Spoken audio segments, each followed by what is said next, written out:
7, 8. 1, 2, 3, 4, 5, 6, 7, 8. A sad dame.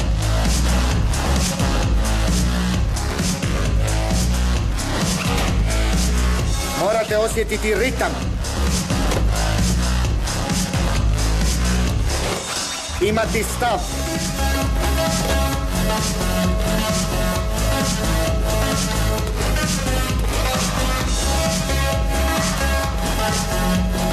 Ma hajde! Opet si promašila korak.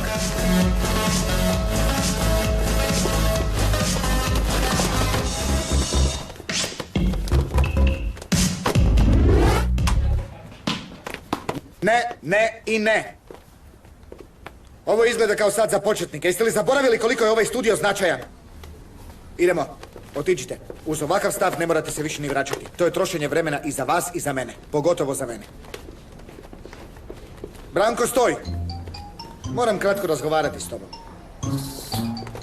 Da li ti dobro čuješ? Da. Zašto onda ne možeš pratiti upute? Ni riječi. Hajde, odlazi. Zapravo nestani ako je moguće. Da ne budi tako oštar. On je dobar plesač. Budi realan, Pablo. Braniš lutku od drveta. To je zato što se tebi sve vrti oko tehnike, a ne oko osjećaja. Nije istina. Ako osjećaj zna tehniku. A da? Dečki, molim vas. Vi se uvijek svađate, zar ne? Antonio! Moram vam reći nešto jako važno. Napuštam školu. Ti što? Nemojte se ni truditi, već sam odlučio.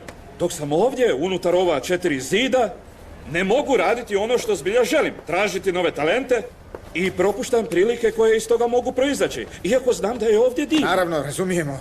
Ali, ko će biti direktor studija? Ja ću postaviti novog direktora, naravno. Odlična ideja, nekoga tko je sličan direktoru kojeg smo imali do sad. Da bude kao ti, netko tko je onako zbilja fokusiran, talentiran. I mora biti nevjerojatno zgodan, ali i netko tko je navikao biti vrlo pristojan. Da, i kreativan. Naravno, i kreativan isto. Osoba koja je u svakom slučaju prekrasna osoba. Pa naravno. I baš zato novi direktor si ti, Pablo. Opa. Ja?